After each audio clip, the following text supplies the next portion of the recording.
Hi friends, and welcome to this edition of the Counselor's Bookshelf. Here we're going to be focusing on 2 techniques to supercharge your focus from the book The Mr. Rogers Effect.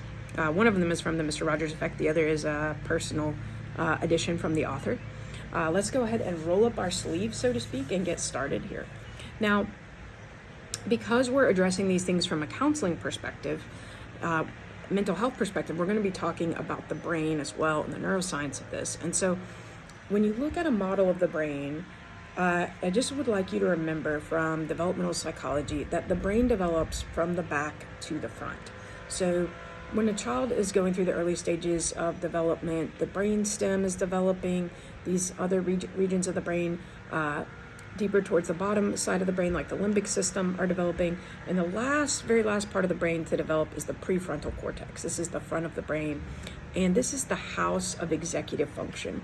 This is the area of the brain that is associated with goal-directed behaviors, accomplishing our goals, and staying on task. And so when we think about what helps us to stay on task, and to focus, there are some strategies that we can learn from Mr. Rogers. And there is a spider that is trying to steal my focus right now.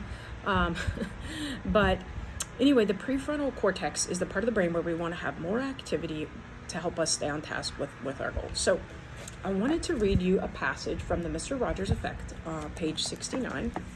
And this comes from Secret 2, Validate Feelings. So turn to page 69. The heading is, how was Mr. Rogers so successful at emotion regulation? If we are preoccupied with our own feelings, it's difficult to tend to those of another person. But Mr. Rogers had a whole neighborhood to tend to. He was awake to their needs and feelings and to his own. How did he do it? There was a man with real needs behind the cardigan sweaters. Fred Rogers had at least 7 different built-in practices that helped him to mention and manage his own emotions. Number 1, have someone to talk to. Number 2, spend time in nature. Number 3, seek regular solitude. Number 4, read regularly for inspiration. Number 5, express yourself artistically. Number 6, encourage yourself. And number 7, rest. So we could do a deep dive into each of these 7, and maybe we will over time have videos devoted to the others. But for today, I wanted to invite you to walk with me to this topic called spend time in nature. So if we flip to page 70, the book says Rogers spent time in nature, specifically at the edge of the ocean. Fred and Joanne Rogers had a home at the end of a sand road on Nantucket Island. It was a wedding gift. And we went to visit there once, and they still have a sign that says the Crooked House because the house is a bit crooked, but it is beautiful. It's right there on the edge of the ocean, and you can feel the sea breeze, and you can hear the sound of the waves when you're there. Anyway, the house was right on the beach where Rogers could walk, swim, read, write, and even have chats with friends. Researchers have found that spending time near the ocean is associated with lower levels of stress and increased well-being. However, other blue spaces, so there's still good news even if you're not close to the ocean, like a pond or a pool, can have a therapeutic effect too. Nature can be therapeutic, so if you cannot bathe in the sea, consider a nature walk or sometimes sitting outside, soaking up vitamin D and experiencing the nurturing impact of our natural world. So behind me, you will see this blue space. It's not the ocean, but it's the next best thing, the next closest I could get to it at this time of day on a Monday morning. And so I just wanted to share that pretty view with you because we know that blue spaces can help reduce our feelings of stress and increase our feelings of well-being. And so one of the things that the research literature has also found is that when it comes to the brain, blue space, which incidentally, look at the prefrontal cortex region of the brain just happens to be blue on this particular model, but is associated with increased activity here in the prefrontal cortex, in the frontal regions of the brain. And so remember, the PFC is the house of executive function, and it helps us to stay on track with our goals. And so spending time in blue space might be a really helpful hack for studying. When I was on campus at the JFL library, there was a study room that had a view of a pond, and so I would always ask for that study room when I spent time in the library and enjoyed watching the Canada geese when they would migrate down, being able to gaze wistfully out the window from time to time, give my eyes a break from the technology and the screens that are before us so frequently. And so I encourage you, if you're able to, do the same, and let me know, how does that blue space affect you? How does that time in nature affect your focus, your concentration? We can just exhale, breathe, release the worries, release the preoccupations, the distractions that have been trying to claim our attention and take up mental real estate, and hijack that PFC. This can help us just to reset. So if you're feeling overwhelmed, if you're having a tough time focusing, a walk outside, even a gaze out the window, and a few moments of peaceful breathing to reset things could be just what the doctor ordered, perhaps. All right, so another hack I wanted to talk with you about is called the Pomodoro Technique. And this brings a splash of red to our blue space because Pomodoro is the Italian word for tomato. Now, no idea where that spider went, so I'll try not to get distracted by that. But, oh, there it is. Okay. Oh, there's nothing like practicing in real time the strategy that you're working on in a video, right? But the Pomodoro Technique, again, Pomodoro is the Italian word for tomato, and it was developed by Francis Cirillo, who is an Italian computer scientist. And I have another video on this, which I'll link after this. I won't go into the full Pomodoro Technique, but what you need to know is that the technique consists of using a tomato timer, any timer, or you can even use the Focus Keeper app, which I really like to use. Wind it up, and the process of winding it up or setting your timer is like a mental warm-up to give your mind that cue, that signal that, okay, we are shifting into a time of focus and concentration. Just like Mr. Rogers changed into his cardigan before every episode, just like we roll up our sleeves before every episode to get to work, to take time to focus, starting the Pomodoro as a signal to your brain. And at first, when people first hear the ticking, sometimes that can trigger anxiety, and they can feel like, oh, there's a ticking time bomb, time is passing, right? There's so much to do. However, that belief gets rewritten into something much calmer. Time is passing, and I am working, and all is well. Time is passing, and I am working, and all is well, right? And so it's really important to think about our thinking. It's called metacognition or metacognitive monitoring. It's one of the scales associated with the secure autonomous attachment style, or what the 4 relationship styles calls the networker's attachment style.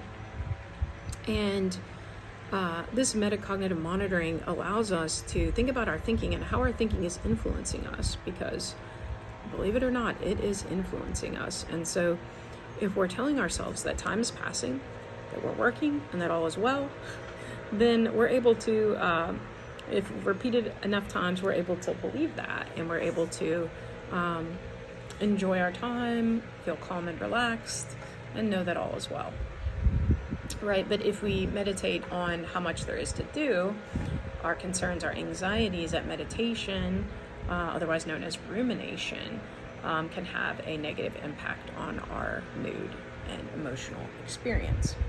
Okay, so what else? We talked about the Pomodoro Technique. We talked about the 25-minute timer. We talked about the ticking sound. One of the most powerful components of this technique is that you write down what you have to do. So, for example, one of my tasks for today is writing announcements and devotionals and wishing my students a great week. And so one of the things I would write down is announcements. And then depending on how many 25-minute increments you think this will take, you write a box for each one, a little square for each one. So you write announcements Or for you, it might be writing a research paper or completing a report, or something else, right? So you write your tasks down, and then you estimate, okay, I think this will take about 2 hours, maybe 4 Pomodoros. So you write down those 4, you draw 4 squares. And each time that 25-minute timer goes off, check that box and block off that square. And that gives you a little dopamine boost. It activates the reward pathways of the brain that come from that sense of accomplishment. So even if you could not complete the task itself, right? Maybe your full report has not been written, so you can't cross that off the list, but you can check the box that you have completed 1 Pomodoro. And this is really important in life. We do not control outcomes, right? The outcomes are not up to us all the time. We might give our very best effort. Let's say if you're in a competition, right? You cannot control what happens. You can't control who wins. All you can control is the effort that you put into it, right? And so the Pomodoro Technique allows you to focus on what you can control, which is your focused effort and output, and then to reward yourself with that check mark and that 5-minute break each time you funnel in your energies into this Pomodoro. And so you're celebrating your outputs, and the outcomes will take care of themselves. God will take care of the outcomes. So I'll link a video there, but the other way that this helps increase focus, right? Just like the blue space and enjoying nature helps our brains to relax and leads to greater activity in the PFC, allowing us naturally to focus on our goals. The Pomodoro Technique helps train us. It provides the mental gym for this. So when you draw your square, each time you're distracted or you have a thought that takes you away from your focus, right?